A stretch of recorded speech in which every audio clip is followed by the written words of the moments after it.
ಇನ್ನು ಅಜಿತ್ ಪವಾರ್ ಸಾವಿನ ಬಗ್ಗೆ ತಿಂಗಳ ಹಿಂದೆಯೇ ಭವಿಷ್ಯವನ್ನ ನುಡಿದಿದ್ರಂತೆ. ಭಾರಿ ಚರ್ಚೆ ಆಗ್ತಾ ಇದೆ ಆ ಜ್ಯೋತಿಷಿ ಪ್ರಶಾಂತ್ ಕಿಣಿ ಅವರ ಭವಿಷ್ಯ.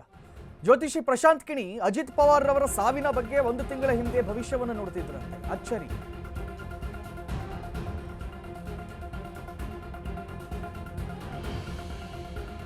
ಭಾರಿ ಚರ್ಚೆ ಆಗ್ತಾ ಇದೆ ಈಗ ಈ ವಿಚಾರ. ಪವಾರ್ ಸಾವಿನ ಬಗ್ಗೆ ನಾನು ಮೊದಲೇ ಭವಿಷ್ಯವನ್ನ ನುಡಿದಿದ್ದೆ ಅಂತ ಈ ಜ್ಯೋತಿಷಿ ಹೇಳ್ತಾ ಇದ್ದಾರೆ. ಹೀಗಂತ ಹೇಳ್ಕೊಂಡಂತ ಜ್ಯೋತಿಷಿ ಪ್ರಶಾಂತ್ ಕಿಣಿ ಪವಾರ್ ಸಾವಿನ ಬಗ್ಗೆ ನಾನು ಮೊದಲೇ ಭವಿಷ್ಯವನ್ನ ನುಡಿದಿದ್ದೆ. ಕಿಣಿ ಪೋಸ್ಟ್ ಸಾಮಾಜಿಕ ಜಾಲತಾಣದಲ್ಲಿ ಇದೀಗ ವೈರಲ್ ಆಗ್ತಾ ಇದೆ. ಡಿಸೆಂಬರ್ ಫೆಬ್ರವರಿ ನಡುವೆ ಅನುಭವಿ ರಾಜಕಾರಣಿ ಸಾಯಬಹುದು ಅಂತ ಹೇಳಿದ್ದೆ. ಹೀಗಂತ ಕಳೆದ ನವೆಂಬರ್ನಲ್ಲಿ ಪೋಸ್ಟ್ ಮಾಡಿದ್ದ ಕಿಣಿ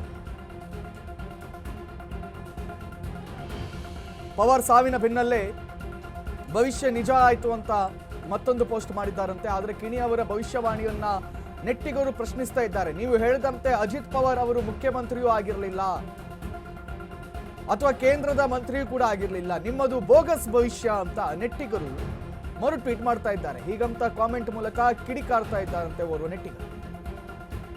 ನಿಮ್ ಭವಿಷ್ಯ ನೋಡಿ ನಾಸ್ಟ್ರಾಡಾಮಸ್ ಶಾಕ್ ಆಗ್ತಿದ್ರು ಎಂದು ಕಾಲೆಳಿತಿದ್ದಾರಂತೆ ಮತ್ತೊಬ್ಬ. ಹಿಂಗೆ ಬೇರೆ ಬೇರೆ ರೀತಿಯ ಕಮೆಂಟ್ಗಳು ಬರ್ತಾ ಇದೆ. ಭಾರಿ ಚರ್ಚೆಗೆ ಗ್ರಾಸವಾಗಿದೆ ಪ್ರಶಾಂತ್ ಕಿಣಿ ಅನ್ನುವಂತ ಜ್ಯೋತಿಷಿ ಮಾಡಿರುವಂತಹ ಒಂದು ಪೋಸ್ಟ್. ಕಮೆಂಟ್ ಸೆಕ್ಷನ್ ನಲ್ಲಿ ಪರ ವಿರೋಧ ಎರಡೂ ರೀತಿಯ ಮಿಶ್ರವಾದ ಪ್ರತಿಕ್ರಿಯೆ ಸಿಗ್ತಾ ಇದೆ.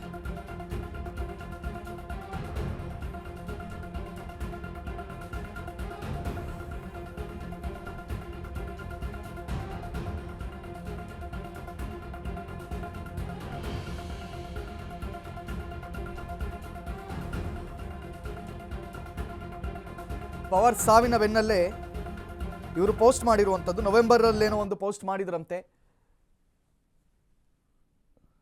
ಆ ಪೋಸ್ಟ್ಗೆ ಸಂಬಂಧಪಟ್ಟಂತೆ, ಆ ಟ್ವೀಟ್ಗೆ ಸಂಬಂಧಪಟ್ಟಂತೆ ಮತ್ತೊಂದು ಟ್ವೀಟ್ ಮಾಡಿದ್ದಾರೆ ಎಕ್ಸ್ ಖಾತೆಯಲ್ಲಿ. ನಾನು ಈ ಹಿಂದೆ ಹೇಳಿದ್ದೆ, ಡಿಸೆಂಬರಿಂದ ಫೆಬ್ರವರಿ ನಡುವಿನಲ್ಲಿ ಓರ್ವ ಪ್ರಭಾವಿ ರಾಜಕಾರಣಿ ಸಾಯ್ತಾರೆ ಅಂತ. ನನ್ನ ಮಾತು ಇದೀಗ ಸತ್ಯವಾಗಿದೆ ಅಂತ ಪ್ರಶಾಂತ್ ಕಿಣಿ ಅನ್ನುವಂಥ ಜ್ಯೋತಿಷಿ ಟ್ವೀಟ್ ಮಾಡಿದ್ದಾರೆ.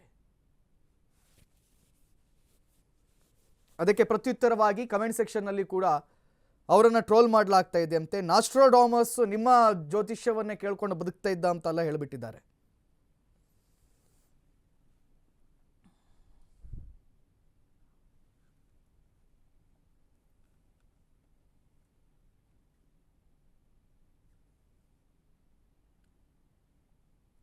ಈ ಒಂದು ಟ್ವೀಟ್ ಇದೀಗ ಬಹಳ ಚರ್ಚೆಗೆ ಗ್ರಾಸವಾಗ್ತಾ ಇದೆ.